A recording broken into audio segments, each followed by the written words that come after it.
Welcome into another episode of First to the Floor. Ben Vallis here. Thank you for joining us. Hope you're doing well. The Celtics, they absolutely crushed the Rockets last night, 145 to 113, recovering in one fell swoop from a net rating perspective from that disaster class against the Milwaukee Bucks.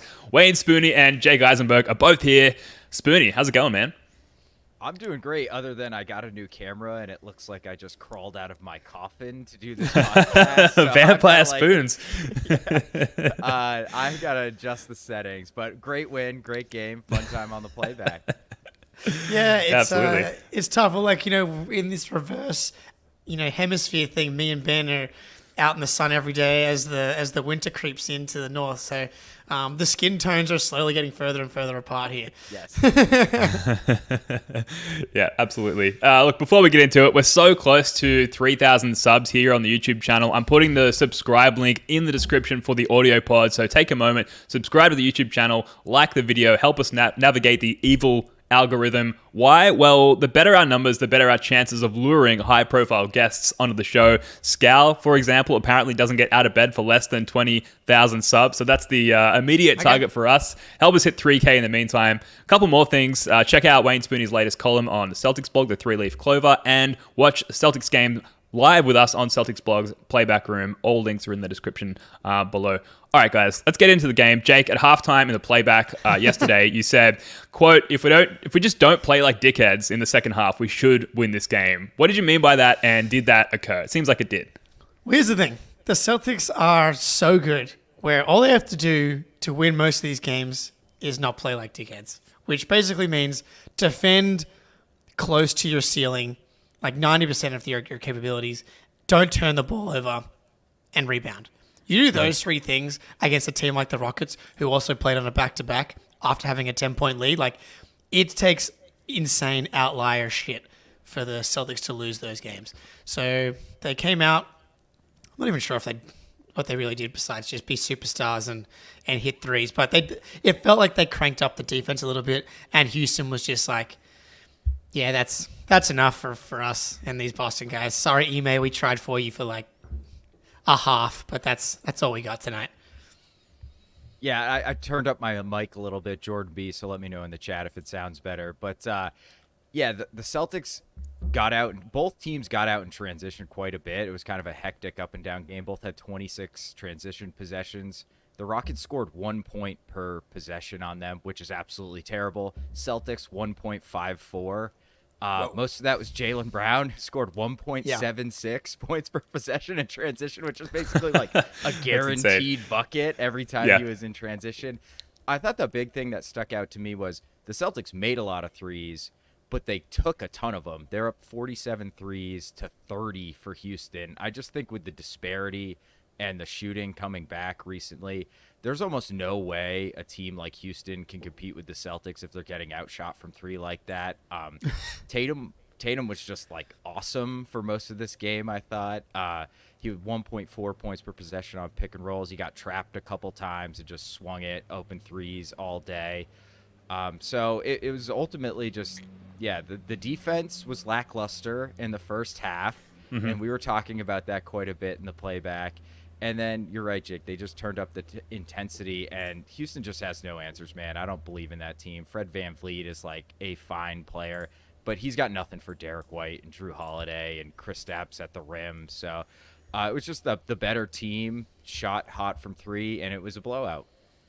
Yeah, there was a lot more intent in that second half. I thought I wrote this down. I'm just scrolling through our run sheet here, but clearly it didn't save or something. But we had somewhere along the lines of 13 two-point field goal attempts in the first half, and somewhere along the lines of 32 two-point field goal attempts in the second half. So really changing up the shot diet, really getting downhill, getting to the hoop, and putting a lot more pressure on like a pretty decent, I think they're 6th ranked on the year, Houston Rockets defense, but just carved them up in this game. And I thought that this was one of the more like big three-y, for lack of a better term, like big three-ish looking games where it was just the Jays and Kristaps dominating on both ends. Kristaps looked so good in that drop defense as well, with either one of the stock exchange just like like harassing the screen, and then Kristaps just like perfectly positioned with the personnel on the Rockets team. You know, he doesn't really have to come all the way up to the level of the screen, and he can just sit back on his heels a little bit and operate as the big, beautiful Latvian bear slaying man. Do we have the picture here? I think we do. Here we go.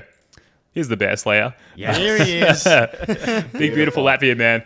Awesome. But in this game, prime Jaylen Brown, like if you couldn't say that he has already arrived, like this is prime Jaylen Brown. He just looked so good. That third quarter, guys, holy shit. Like just a bit of a sequence here, like massive beastly offensive rebound off a Tatum corner 3-point miss and just straight back up with it. Just like completely physically dominating everyone on the Rockets, everyone on the court. Fucking sick crossover on Jabari Smith Jr. Couple of possessions later. That transition Euro later on in the quarter as well through two defenders with a reverse lefty English layup. I was rewatching the highlights from the playback room earlier this morning, Jake, and you guys and Eric Weiss all reacting in real time to that.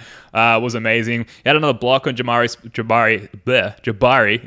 Smith Jr. at the rim, and then the big scream, like as soon as he gets it, just completely dominating on all fronts, emotionally, physically, etc. I won't rattle off the rest of the sequence there in the third quarter for Jaylen Brown, but suffice to say, it was an incredibly entertaining game from that point alone. What do you guys think? This guy's on an absolute tear right now, and I was definitely someone who thought that we'd basically reached the Jaylen Brown ceiling more or less after last season.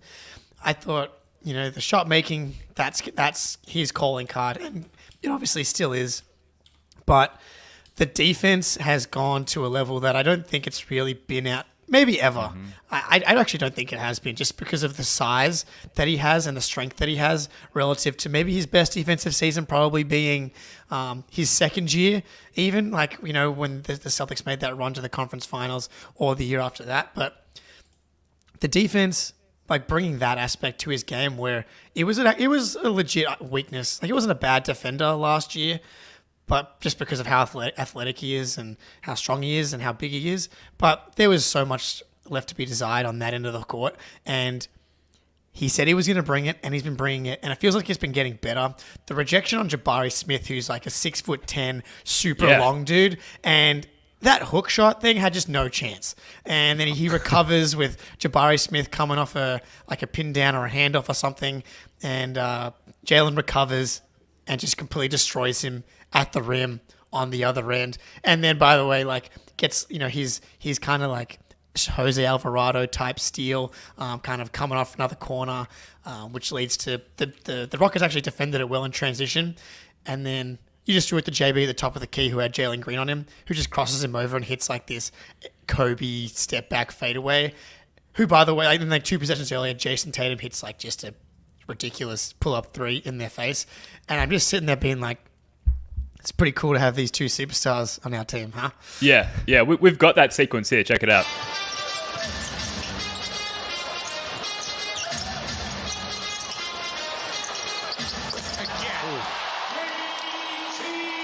Now JT giving you the Jordan shrug. He's 22. You can shrug all you want. Oh, give me that. First double-digit lead for Boston.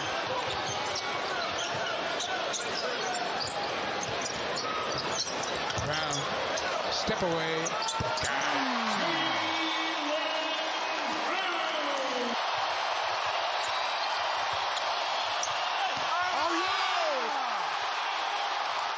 Dude, I mean, second quarter, not third quarter, but amazing. Just anytime the Jays just like stack plays consecutively like that, like we cut off a little bit of time to save time and hopefully not get demonetized for the CLNS guys here. But anytime they stack plays like that, it's just amazing to watch. Dude, that Tatum three barely hit the net. It was so muddy. It almost went just like straight through without even touching net.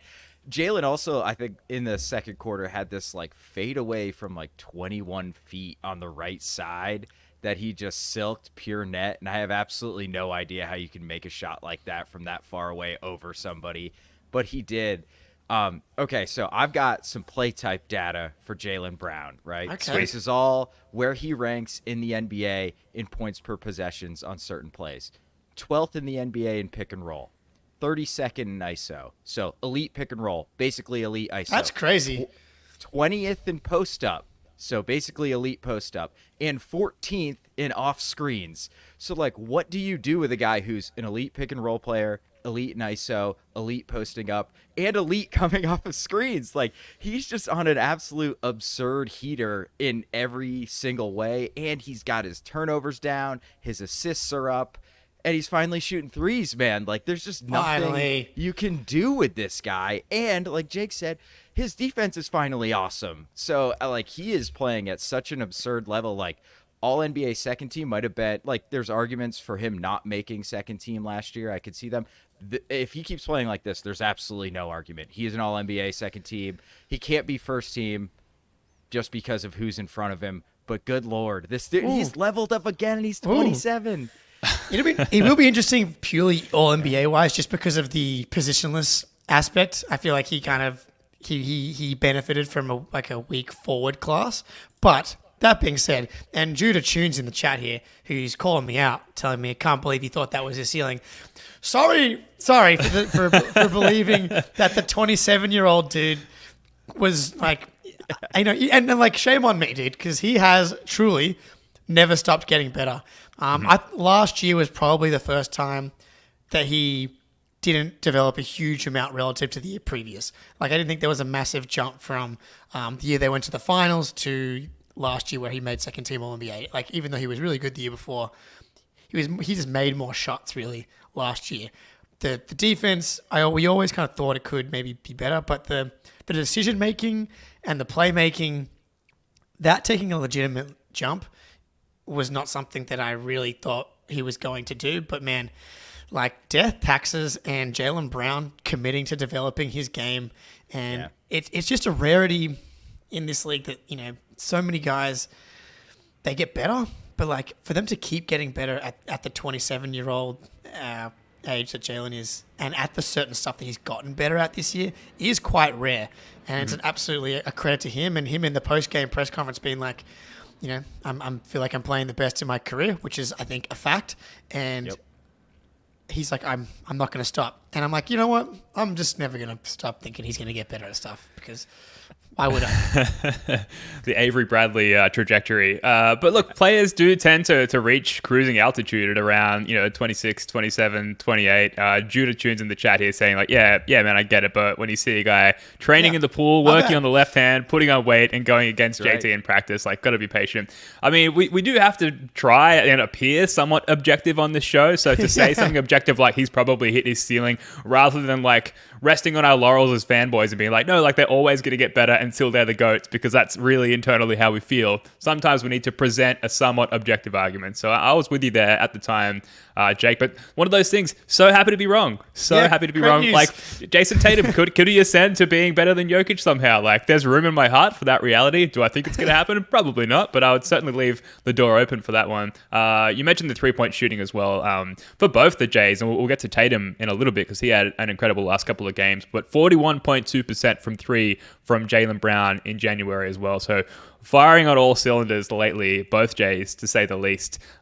Speaking of threes, we've been celebrating the return of Tatum's three and Jaylen Brown's three. Can we prepare the welcome party, Spoonie, for the return of Kristaps Porzingis' three? Obviously, I'm going to overreact and say absolutely we can. The welcome party's already begun, baby. So 3 of 5 from three. But what was kind of bizarre about this game was he missed a 25-footer, missed a 26-footer, and made a 28 and 27-footer, which like kind of makes no sense. But I feel like he misses the shorter ones long. So maybe he's just like, his stroke is somehow better for a longer distance. I would know nothing about that, but some people I'm sure are very familiar with longer distances. So, what I love about KP is absolutely how confident he is in the fact that he can make basically any shot in basketball. Like, a 7'3" guy catching, firing from 28 foot, often with a hand in his face, which should be a terrible shot. But for KP, it's really not. And the beauty of him is that we can get to that shot anytime, any place, any point of the game, in the fourth quarter, in the first quarter, period. He's just got to set a pick and he pops out. And if they hyper focus on KP there, something else is going to open up. And that's why he fits so well with these two dudes. It's great to have these guys back playing like a normally type schedule, like that 5 games and 7 nights thing. Just have a night off and have, I think a little bit of extra juice. I honestly don't think the Ime thing was that much. It was just they got the crap kicked out of them the night before. It felt like they really wanted to come out and play well, and because of that Bucks game and only playing half of it, it feels like I haven't seen Porzingis in so long because he didn't play in the he didn't play in the T-Wolves game, did he? That's right. Am I remembering that correctly? Yeah, I don't believe it was the Horford show. So we hadn't seen him since the second Pacers game, which feels like a while ago. And so for him if he can get his 3 ball back, that feels like the last thing right here. And he did 3 for 5. It has to be coming. Like the sample size of him being a good shooter is just so large, and I can say every other shot that he's taking, he's making. So I don't see why he wouldn't make that one.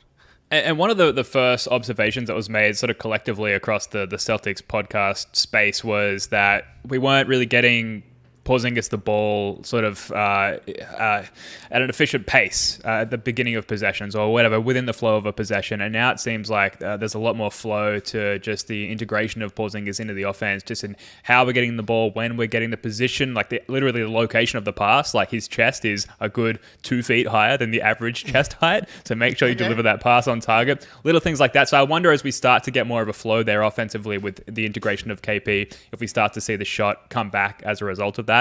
And speaking of people's shots coming back, Jayson Tatum now, February, and it's like not that small a sample size. It's the 15th of February, at least here it is in Australia, January. halfway through the month. Sorry, January. Thank you. 55.6% from 3 on 7.5 attempts for Jayson Tatum. Just an absurd number percentage-wise from beyond the arc, but very much on track. We talked about it last show with the very famous meme of Jayson Tatum that this is the trajectory of his seasons always. And you mentioned earlier, Spoonie, that shot we played a moment ago, the barely touching the sides of the rim as the ball goes through. So just like crazy efficient, crazy locked in. Can it hold, Spoonie? Like, can we get this in the playoffs? I want the playoffs to start like tomorrow. The team is looking so good. It feels like torture to have to wait this long for another half of the season essentially for the playoffs to start. Look, 56% for 3 is obviously not sustainable. I know you're not suggesting that would hold, Ben, but there's no reason. Okay, so I heard through the grapevine that he recently had worked with Drew Hanlon and his balance on his 3-point shot was off. And like since he had that workout or that session with Drew Hanlon, he's been back firing from 3. It has looked really clean recently, so I think there's probably something to that. I'm buying it, Jake. I'm drinking the Kool-Aid, baby. Here we go. It's like, I also believe that it looks better, but I'm a simple, smooth-brained man. It goes in. When it goes in, I'm like, obviously it looks better now than that's what it's all about. Before. But like, I can't honestly. I need to go back and watch all of the 3s from like November, December, and then these ones, and actually try and see if I can notice anything different. But I guess it worked. Yeah, Mitch in the chat, Drew Halen needs to stop focusing on Embiid and give his attention to Tatum. Couldn't agree more. Hire that man. Yeah, you've squeezed you've squeezed all the blood from that stone that you're going to get from Embiid. He's won the MVP. You got to move on to bigger and better things. We're trying to win a championship here. Look, stop with the Embiid propaganda. He's embarrassing you by chasing this 30-point, 10 rebound streak anyway. And not playing. Yeah, your brand is pure sweat. Who lives that brand more than anybody else? It's Jayson Tatum. Enough. I would say Embiid is pure sweat after like 2 laps up and down the court as well, conditioning wise.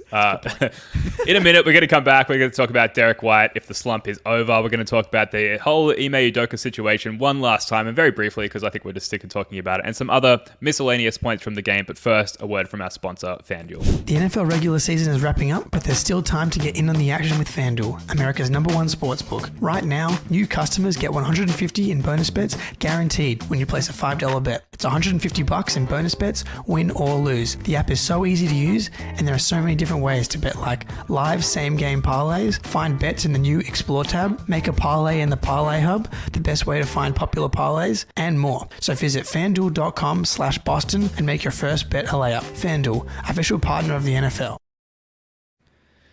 Jake, do you want to follow up your ASMR ad read with a couple of tips, betting wise? That read is going to drive me insane, and I always forget that I've done it until the next time we record. I'm like, Yeah. I don't really have anything right now, but the Chiefs, I'm on the Chiefs. I bet them to win the Super Bowl every year. It hasn't looked awesome this year, but they dominated the Dolphins Now it does. yesterday. Yeah. Andy Reid, Patrick Mahomes, just ride those boys would be my tip responsibly. All right, sounds good. Let's move on. Slump Derrick is still good Derrick, it seems. It's so Derrick White to have not the comeback game, but rather just the quiet, slightly improved, slightly re-finding his groove into the offense. And in this game, we saw the threes going down early. He had that one crazy quick trigger Ray Allen three from the far corner in the first half. Then subsequently, his 2-point bunnies started to go down. He had a couple of very earlier season Derrick White floaters go in. And it's one game, but I think we're so eager to just call it. And especially with regards to the JJ Redick curse, just say that it's over and move on. Spoonie, are you ready to make that call? Or is this just one data point in the journey to get to that point? It's been rough for Derrick. I'm sorry, Jake, but it's been pretty rough for Derrick White recently. Over his last 10 games, his true shootings dropped from 65% to 55%. So he's still in the 60s on the season. But yeah, so he's down to below league average efficiency. But you know what? It's Derrick White. He's still plus 16.5 net rating in these last 10 games. So even though he's playing not as well as we expect this new version of Derrick White to, he still has a massive positive impact on the team. And that's why he's so valuable, right? Because you can ride those hot streaks when he's on them, and he could basically win you games. And then when he's not playing his best, at least shooting, scoring-wise, he's still super helpful. He's still moving the ball. He's still making the right play. He's still playing defense. He's still blocking shots. He's still somehow protecting the rim, even though he's a 6'4" guard. It makes no sense. So I got to see it more than one game. But that's the beauty, dude. It doesn't really matter. It'll matter in a playoff series, but I trust that he'll make shots 4 out of 7 games. Yeah, and look, I think on some level, firstly, it's obviously JJ Redick's fault, but yes, on some level, he was probably due for a stretch where he was not literally perfect. He up until the last 5 games or whatever has been playing like a legit all-star. There's a reason why this campaign started and why all this hullabaloo has been going on about Derrick White becoming an all-star.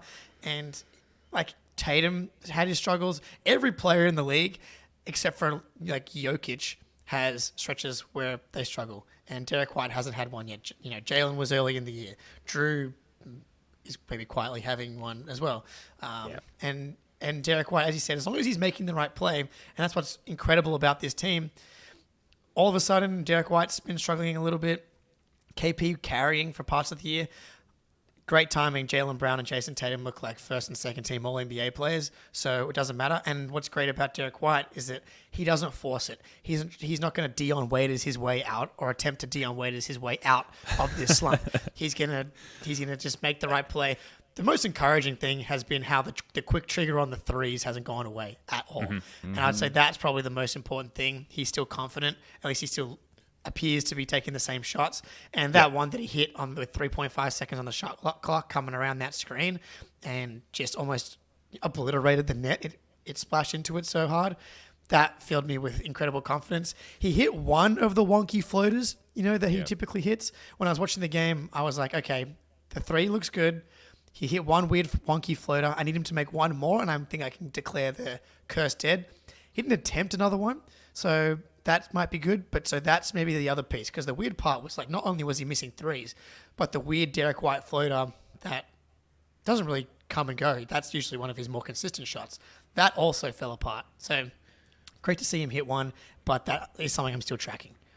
Yeah, fair enough. Like, we always celebrate low variance offense on this show, or low variance play types, and Derrick White is such a low variance player in that sense that like even his floor is still so high during a slump where, you know, against the Timberwolves, he's making these literally game-saving or game-winning plays, like that offensive rebound coming across the lane there after the missed free throw and, you know, restarting the possession for ultimately, I think it was a game tying or a go-ahead bucket in the corner there for Drew. The fact that he still has a nose for how and when to assert himself in a game, even when his offense isn't flowing as it normally would, it makes him such a high-value player. I hope that we get that extension done. I guess it has to be in the offseason now, and it's going to be a costly one given how awesome he is, even when he's technically in a slump. So good to see a little data point there as far as him maybe emerging out of that, but still a very survivable state to be in, given how effective he can still be.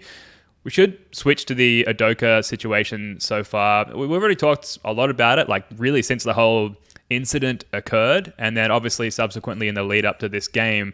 For me, guys, it didn't feel that significant. It didn't sound like there was much of a pop from the crowd either way when he was introduced or at any point during the game. He's maintained good relations, it seems, like with the players and vice versa there. So there didn't seem to be any animosity going either way also. And it kind of ultimately for me just felt good to get it out of the way. Now when he comes back, it won't be such a big deal and we can all just kind of move on. So a little bit of closure there, I think. I don't know. What do you think, Spoonie? Yeah, it almost felt a little anticlimactic in some ways. But also, like, it's been a year. It's been a year and a half almost at this point. And the game was a laugher, you know, it wasn't like super intense, but the flip side is, did you guys see Jay King's tweet about Pritchard when he threw the off the backboard alley-oop to Brissett, which was fucking awesome. That was sick. Yeah, that was nice. But like he said, like Pritchard got pulled for goofing around in like garbage time with Udoka 2 years ago, and like he thought it was kind of an FU to Udoka. But I'm pretty sure Pritchard was like dapping up Udoka after the game was over. So like, I don't know. I just think like globally, it just seemed like, okay, we beat this guy. The players clearly still like him. His pregame comments were really strange, I thought, about like they lied to you. It's like, dude, just let it go, man. But did you guys get the feeling like that was an FU from Pritchard? Not at all. Okay. Yeah, I think like subsequently, given the context, it's like I'd be happy to interpret it that way just to give the whole situation a little bit more pop. But I don't know, like in that moment, how much can you really stop and think like, yeah, I'm gonna do this as a fuck you to my old coach, as opposed to like we're way up, we're out in transition, there's no defenders anywhere near us, and O'Shea gets even less playing time than I do. I'm gonna throw him something nice here for his own personal highlight reel. So I think it's probably, you know, we talk about Occam's Rozier on this show, like that's probably the most likely explanation. Someone in the chat asking what I'm drinking. I'm drinking water. It's the middle of the day here and I'm technically working. So it's water for me right now, guys. Moving on to, I guess, just getting down the list. Oh, go ahead, Jake. I was just going to say that this comment here is absolutely accurate in that it was just obviously media hype wanted it so badly. In the pre-game, the post-game press conferences, everyone's asking them multiple questions about it. And everyone up there is just like, specifically Tatum, being like, yeah, I spoke to him a year ago. And every now and then, but like, I think we should just all move on. It's in the past. No one cares. We're literally talking about playing the Raptors now. I will just say that quietly, the Rockets are 5 games below 500 since their 8-3 start, and everybody that is romanticizing Ime Udoka, he's not having like an insane coaching year at all. Mm-hmm. Like. That team brought in they paid so much money to upgrade that roster. All the young guys are young and getting better. For them to be 500 is like very much just at best meeting expectations. So, whereas Joe, on the other hand, currently on track to exceed at least regular season expectations. Well, speaking of exceeding expectations, I don't know if you could even put this in that category, but Al Horford was a plus 30 in this game, like by far led the team in. Actually, Derrick White was a plus 29 as well. But beyond that, led the team in plus minus. It had a couple of great little post-up possessions in this one.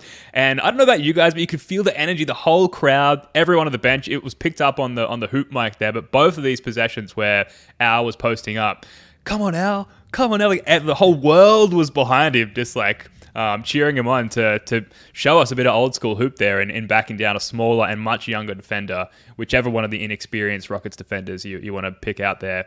That was awesome to see. Also going up against another old head in Uncle Jeff Green, former Celtic. The block from Horford on Jeff Green. Just two dinosaurs just butting heads, like two T-Rexes just growling at each other, and just a massive showdown there, kind of like Godzilla and Mothra, I suppose. I don't know, anything stand out from your guys' perspective on that matchup or from Al Horford in this one? I just love Al. And off the back of the Minnesota game, our New Zealand correspondent Joe, tracking the magic number of the Timberwolves game, pointed out that the three-pointer that Al Horford hit with about 3.5 minutes to go to cut the lead from 9 to 6 was arguably actually the biggest shot of the game, because there was not going to be enough time if he misses that shot to actually come back.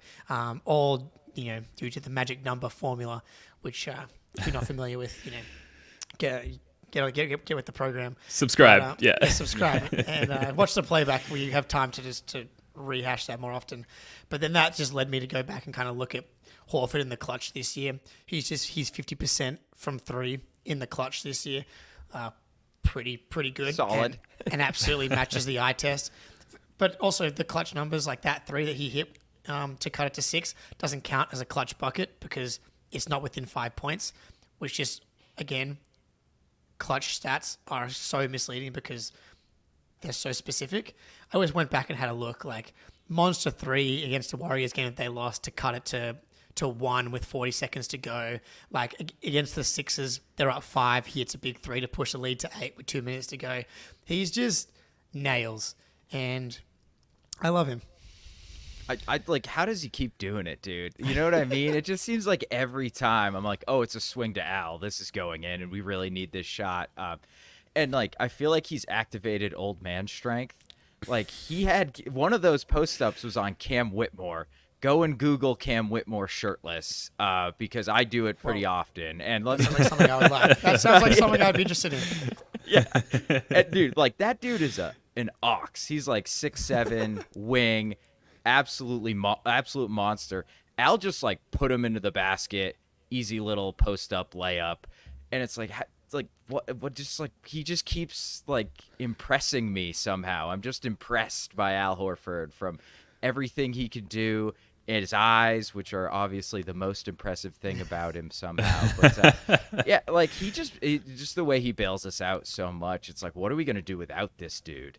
Don't worry about it. It's never gonna happen. Yeah, right. I used to fantasize about Smart hoisting the trophy, and that is like well and truly being replaced by Al Horford being that guy. That is like a daily fantasy of mine. Has old man strength kicked in for you guys yet? It has not for me. I'm still waiting for it. About to turn 37. Has not happened. Feels like it will not happen. Folks in the chat, call in. Let us know. Other missed points from this game, guys. Tatum booted early from this game. Rather early in the fourth quarter. We do have the play here of the quote-unquote foul that led to the riffraff with the referee there. But that one, I'm not sure. Let's take a look. Getting downhill, elevates. Oh, yeah. Guys, clear foul. Am I wrong? I'm so sick of these refs, dude. Oh, my God. Like, one, this ruined a very likely Jayson 30 and 30 game. Mm-hmm. And as we creep closer and closer to overtaking Jordan and Pippen and Shaq and Kobe, that's probably like one of the most important like records that I want to actually achieve at some point. So firstly, we were robbed of that, and Tatum, came back in. He got fouled on the 2 offense. This was just an egregious 3 missed calls in a row. And he was like, "No, sorry, I'm sacrificing the 30 and 30. I'm getting ejected." And I wish he would have he's just not an asshole. And so like the way that he does it, he's like chirpy. He's like very like relative to how demonstrative a Luka or a Draymond or even a LeBron. Like he's angry, but it's so toned down relative to these other guys that it's not even that exciting. But I wish he would play it up a bit, or like, I don't know, throw a ball at us up in the air or something. Just get your money's worth, dude. If you're gonna get yeah, for sure. Dude, it seems like if you get in the ref's face and yell at them, they're totally fine with that. But like Tatum's like get some fucking glasses or whatever he said, like while he's turning around and like does like a little wave of the arm, and it's like, you're out of here, buddy. That's completely out of line. But like, I watch a Mavs game and Luka's like, oh my god, he's just screaming in the ref's face, and they're like, all right, Luka, have a good one, man. We'll get you next time. Like, it doesn't make any sense to me. And you could see Tatum getting increasingly frustrated in this one, and he had been barking at the refs as a result of that. In the lead up to that ejection, we've got one notable play here. Check this out. Come on. Come on. You can clearly hear. Hell no, something bleep my face, I think is clearly what he said there. So I thought he said that's not clean or something like that. No. I don't know. I heard like hell no, something in my fucking face is what I heard. Which if you watch the play over, like clearly there was some face grazing going on there. So rightfully angry, Jayson Tatum, and we side with you, obviously, which is we would never do. But in this particular case, we love you, Jayson Tatum, and I think you were wrongfully ejected yet again. Other missed points, guys. Anything else stand out to you from this one? No, it was just good to get back on track here and get ready for. We got a couple of easy-ish stretch, between the Rockets, Raptors and Spurs with not crazy stuff. Just come in, take care of business. No one plays in the fourth quarter. Get the net rating back on track. Everybody feels good again, and we can just be the wagon that we've been. Pritchard's just been playing really good recently. Yeah, I know, right? Like, he's been awesome. Like, and obviously he racked up some points in garbage time, but like even before that, I thought he was great. Does like a good job just sticking with people defensively. His size lets him down, and like the shooting is like all the way back for Pritchard, and he doesn't turn it over, and he's like diming people up, which is seemingly out of nowhere. So like, just shout out to PP. Yeah, I know we've sort of talked about that position being maybe the most in need of an upgrade as far as, if we were going to tinker with the theoretical playoff rotation, it would be Peyton Pritchard. And yeah, he's got some defensive issues, particularly through the scope of the playoffs where he could be exploited. But I just don't see us getting a better player in replacement for Peyton Pritchard. And maybe, Jake, we can combine this. We've got on the run sheet here. There was a trade today between the Wiz and the Pistons. Gallo and Muscala, the Moose, off to the Pistons. The Wiz, I think, looking to dump some salary, or maybe it was the Pistons with what they sent back. Yeah, regardless. It was the Bagley salary they were trying to get rid of. Got it. That's right. Yeah, thanks for reminding me. So Gallo and Muscala, they're now eligible to be Celtics again, essentially. So, talking about maybe upgrading a certain playoff rotation position there and these guys becoming available again. Do you see any movement there with an involvement of Pritchard and maybe getting someone like Danilo Gallinari back in green? I think Gallo would be a great buyout guy as someone that they utilize, because I'm assuming they will utilize the 15th roster spot at some point. He obviously he hasn't been shooting the ball well with Washington, but I kind of feel like I have to throw out the stats when it comes to Gallo. Yeah, so I wouldn't be in a trade for Gallo, but it would as a buyout guy. I think he'd be great. I mean, I weirdly watched a Wizards game where Gallo was actually playing pretty well. And I saw the vision. I feel like I had was transported back to Brad Stevens, and he hit a pick and pop big three. He put someone in the post, and then I was like, oh my god, this Brad just instead of doing the Gallo thing, he just got the all-star version of Gallinari in Porzingis. But it's like we have Luke, and Kader is essentially just Luke but different. He's just like a drop big, rebound and play defense. That's just his job. So if you're going to bring in another big, have someone that can come in and play the Porzingis Al Horford roles in a pinch. Obviously, he's not going to play anywhere near to the capability of those guys. But yeah, can stretch the floor, can still punish mismatches. Ironically, another similarity, he's a great grifter, free throw rate, and gets himself to the line. And so him as your 15th guy for the odd game where Porzingis misses or Horford misses, defensively, it's not going to be anywhere close, but that's why he would be a buyout guy and a 15th guy. And I think it would be just nice. It would be good vibes to bring Gallo back and him not have a torn ACL. Do you think he'd want to come back? He was like weird Yeah, about when he got was. traded. Yeah. And he was like, "This is my revenge game." We're like, "Okay, buddy."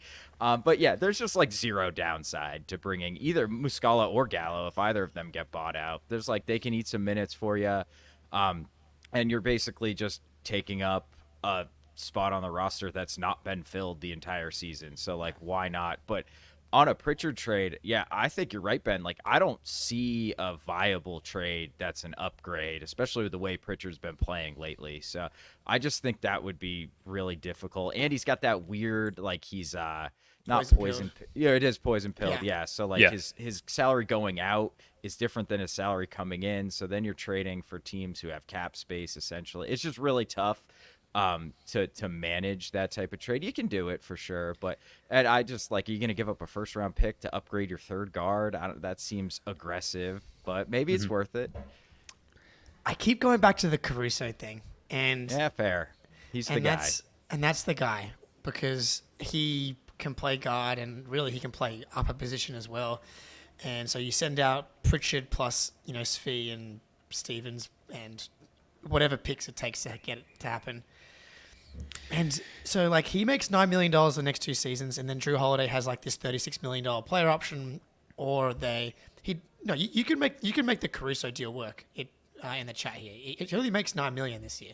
You can easily get there with like Pritchard plus 2 or 3 of the bench guys, and instead of potentially extending Drew, or you extend Drew and Caruso is on $9 million again the following year, Drew Holiday is the big salary that you actually end up trading away when the team starts getting really expensive. Mm-hmm. And Caruso is actually someone that I might actually trust more in crunch time. Yeah, I think it's worth.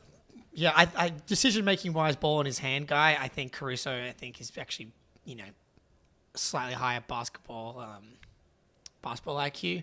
Yeah, you can make that work either way. People in the chat yelling at me here. If you think 2 first round picks is too much to pay, then you think the price is too high. I don't necessarily think the price is too high for someone like that, especially when you get both of those guys this year.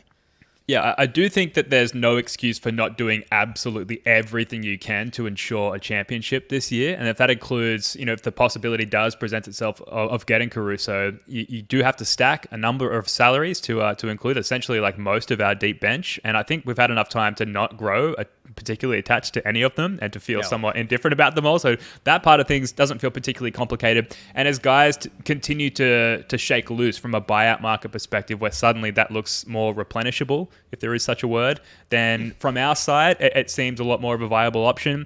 There was a talk here of opening up the required amount of roster spots in Chicago to make that happen. You probably would have to, that would be complicated from their perspective. So in order to incentivize them, you would have to probably splash a couple of extra second round picks to make that happen. But we do have all those picks because of crazy old Brad Stevens during draft night earlier in the year.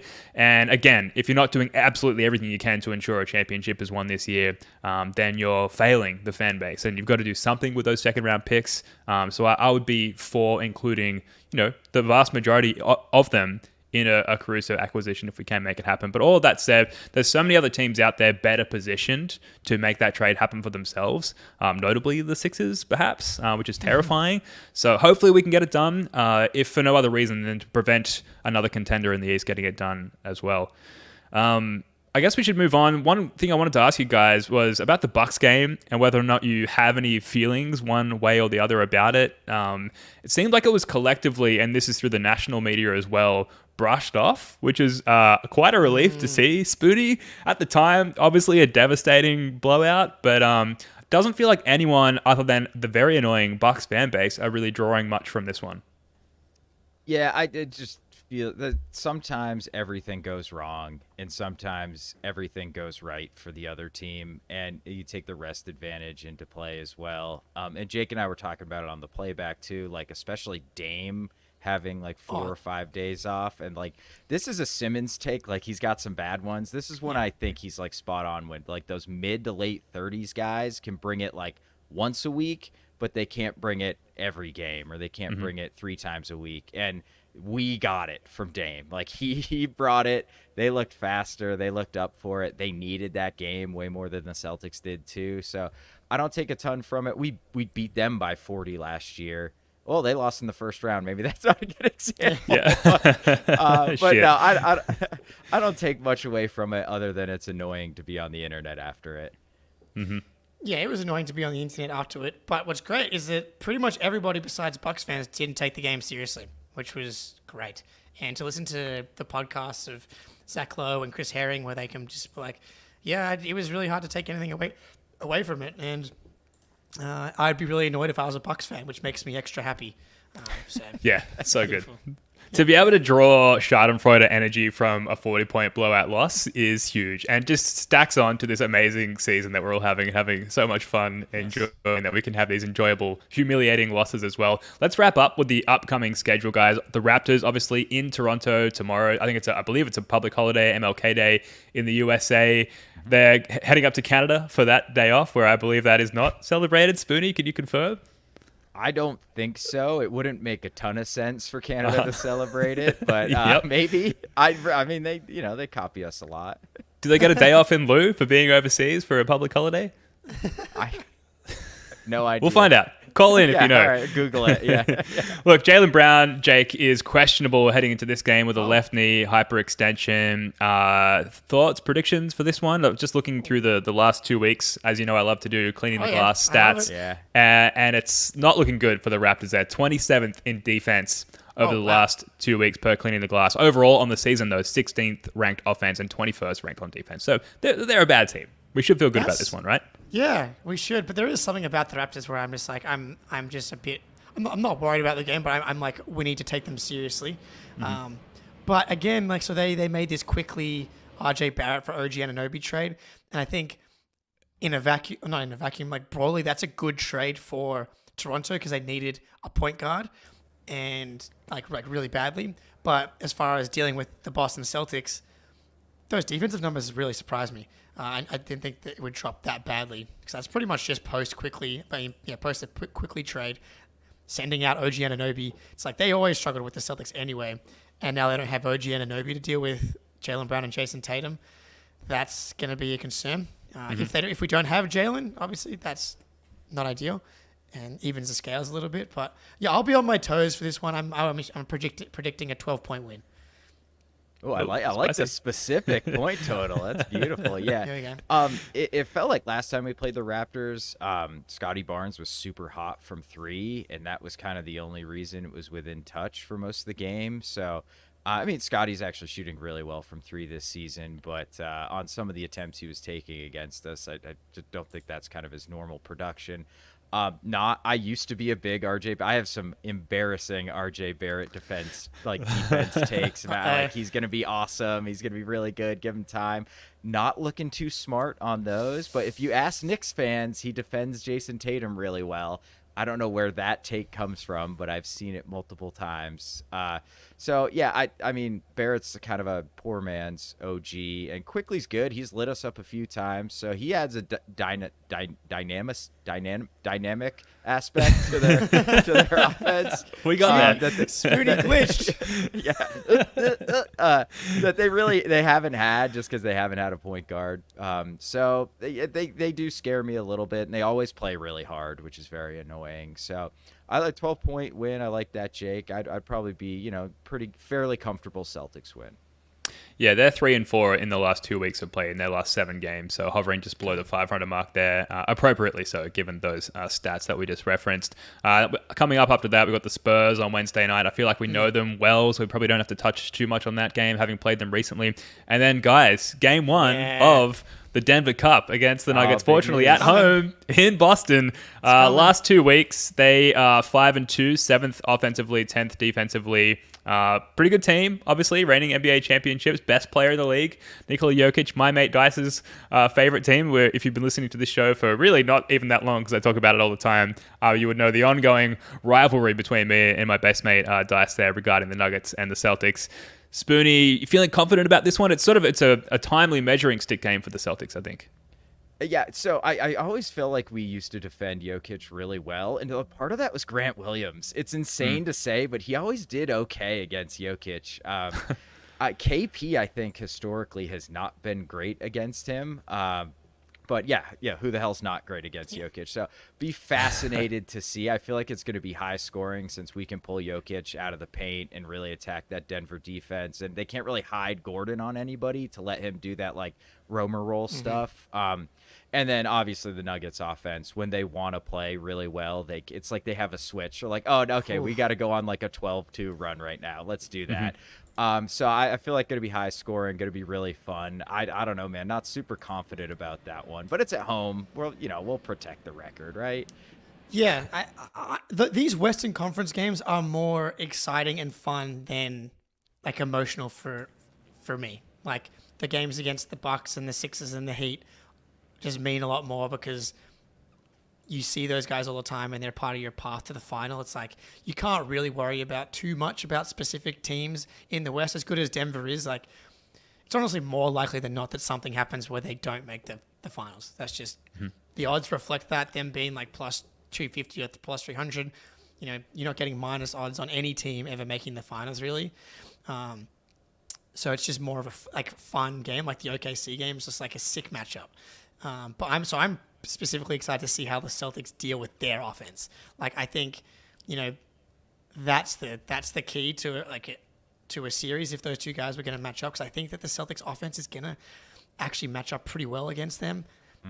Like Aaron Gordon's typically always been too slow for Tatum, and KCP kind of too small for Jaylen and Tatum. Like those are their two best defenders, and they're legit good. But the way that those guys are kind of what they do best doesn't play super well with the Jays. And I always say if you can't shut down the Jays or the Celtics offense in general, then the Celtics are always going to have a chance. But like watching what the Nuggets did against the Pelicans, who were fully healthy the other day, and they just like tore them to shreds. And the Pelicans defense is technically got a good rating, but I don't buy it like in a real setting like that. But they just sleptwalked to a 20-point blowout. Yeah, I'm expecting to be sent the Jack Nicholson psycho nodding meme about 5 times during the game. So I'm not looking forward to this one. But look, the Jays, they always cook the Nuggets. And it just comes down to, like you guys have already said, like, can we mitigate what they do so well offensively and slow down Nikola Jokic, and maybe can Al Horford step up as like the primary, replacement Batman now that Grant Williams is elsewhere. So I think that's an exciting, spicy matchup actually. Like the veteran knowledge of Al Horford against like the basically current GOAT that is Nikola Jokic. That's going to be really fun to see. Anything else, guys, at all on your mind regarding Celtics before we wrap this one up? Feeling good. The Bucks are up 1 or 2. We'll see if Giannis makes his free throw against the Kings right now. So I'm intrigued to see how. I thought you looked a little distracted. I saw something pop up. I was like, hang on a second. What's going on here? So that's all right, exciting. awesome. Oh, we'll keep an eye on that one. Well, look, that's going to do it for this one. Thank you so much for joining us. We'll be back later in the week, so make sure you sub to this channel and or the audio pod so you don't miss anything there. We did have Pritchard White, Derrick's father, lined up for Thursday night, but that's been rescheduled to next Tuesday, I believe. So again, subscribe so you don't miss that one. Can't wait for that one. Spoonie, Jake, love your work, guys. Until next time, go Celtics. I love